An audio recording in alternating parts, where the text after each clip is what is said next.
Para saudara dan saudari yang Tuhan cintai, selamat pagi dan selamat bertemu lagi dalam renungan harian dari Paroki Santo Fransiskus Assisi Apio, edisi hari Sabtu, tanggal 27 April 2024, dalam masa Paskah yang keempat.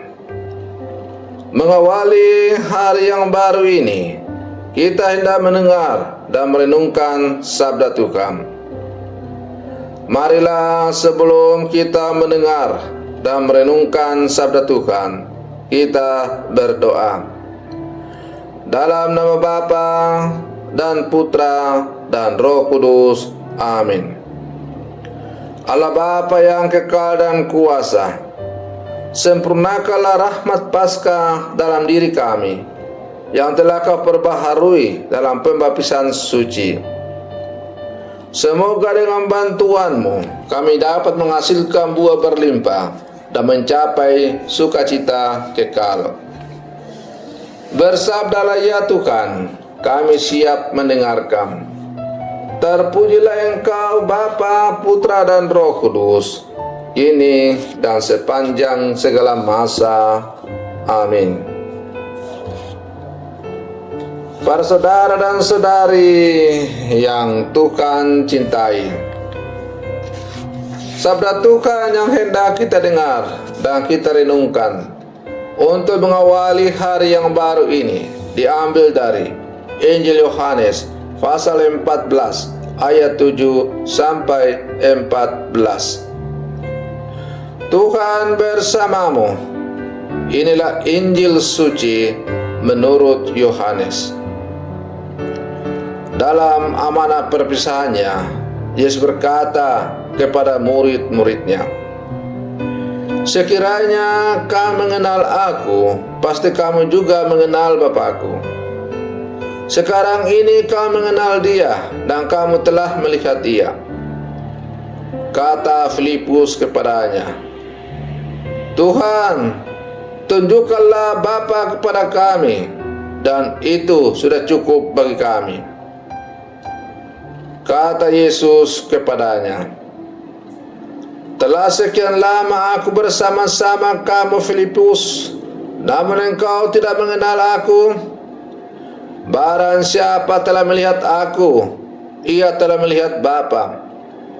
Bagaimana engkau berkata, tunjukkanlah Bapa kepada kami? Tidak percayakah engkau bahwa Aku dalam Bapa dan Bapa dalam Aku?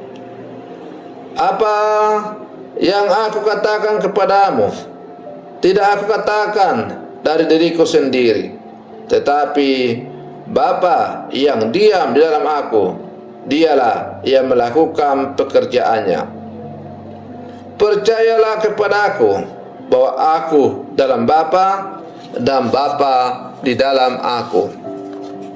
Atau setidak-tidaknya percayalah karena pekerjaan-pekerjaan itu sendiri. Aku berkata kepadamu, sesungguhnya barang siapa percaya kepadaku, ia akan melakukan juga pekerjaan-pekerjaan yang Aku lakukan. Bahkan pekerjaan-pekerjaan yang lebih besar daripada itu. Sebab Aku pergi kepada Bapa, dan apapun yang kamu minta dalam nama-Ku, Aku akan melakukannya, supaya Bapa dipermuliakan di dalam Anak. Jika kamu minta sesuatu kepada Aku dalam nama-Ku, Aku akan melakukannya." Demikianlah sabda Tuhan. Para saudara dan saudari yang Tuhan cintai, jalan bercabang kerap membuat para pelintas merasa ragu atau jatuh dalam dilema perihal arah mana yang harus diikuti. Kadang hal itu masih akan terasa jika ketika tanda-tanda lalu lintas sangat jelas mengarahkannya pada tujuan. Keraguan akan dilema seperti itu timbul ketika orang merasa jalan yang ditempuhnya tampak populer, tetapi sekaligus juga terlihat meragukan. Para saudara dan saudari yang Tuhan cintai, melalui bacaan Injil yang baru saja kita dengar bersama, yang diperdengarkan oleh gereja pada hari ini, kita bertemu dengan situasi yang saya gambarkan pada awal renungan ini. Filipus mewakili gambaran itu dalam hidup kita. Filipus meminta Yesus untuk menunjukkan sosok Bapa kepada para murid. Permintaan ini bagi Yesus memperlihatkan ketidakpahaman Filipus akan makna kebersamaannya dengan Yesus. Filipus gagal memahami bahwa Yesus justru hadir ke dunia supaya mereka bisa mengalami dan melihat Bapa. Yesus dan Bapa adalah satu. Apa yang dilakukan, apa yang dikatakan oleh Yesus, juga apa yang dikehendaki oleh Bapa. Namun Filipus tidak memahami hal itu. Para saudara dan saudari yang Tuhan cintai, beriman kepada Yesus berarti juga percaya kepada Bapa dan melakukan kehendaknya dalam kehidupan sehari-hari. Itulah yang diupayakan oleh Rasul Paulus dan Barnabas ketika mewartakan dan memaklumkan keselamatan Kristus kepada bangsa-bangsa, sebagaimana juga kita dengar dan digambarkan dalam bacaan pertama. Seberapapun orang Yahudi menghasut dan menentang mereka, semangat kedua rasul ini tak pernah surut. Keyakinan akan Kristus membuat mereka tak pernah ragu dalam pewartaan. Para saudara dan saudari yang Tuhan cintai, lalu bagaimana dengan kita yang hidup di zaman sekarang, yang oleh karena sakramen pembaptisan telah dipanggil juga menjadi murid-murid Yesus, dan berkat kebangkitan Kristus kita juga telah bangkit bersama dengan Dia. Apa yang bisa membuat kita ragu untuk memutuskan dan melangkah dalam iman? Keraguan adalah hal yang biasa dalam proses pencaharian mengikuti Kristus. Hal yang tidak boleh hilang dalam pencaharian itu adalah kesediaan untuk membuka diri dan mendengarkan suara Allah berbicara melalui berbagai macam variasi cara. Para saudara dan saudari yang Tuhan cintai, satu saat datang ke pastoran seorang anak muda yang menyampaikan keluh kesahnya. Ia bertanya, "Pater, saya mengalami keraguan akan iman saya. Saya tidak percaya kepada Tuhan, karena katanya Tuhan itu maha adil, maha kuasa, maha penolong, dan sebagainya. Tetapi kenapa Tuhan itu selalu memberikan saya cobaan-cobaan hidup? Maka saya mulai ragu-ragu dengan iman saya. Benarkah Tuhan itu ada?"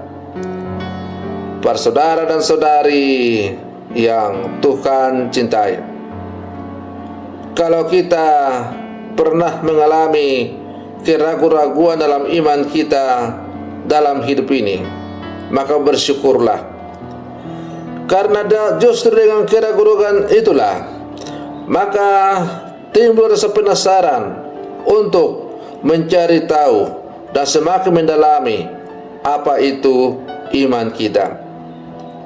Saya juga dulu ketika awal-awal kuliah untuk menjadi seorang pastor, ketika mulai belajar kitab suci dan beberapa pelajaran lain, saya mengalami keraguan-raguan iman dalam hidup saya.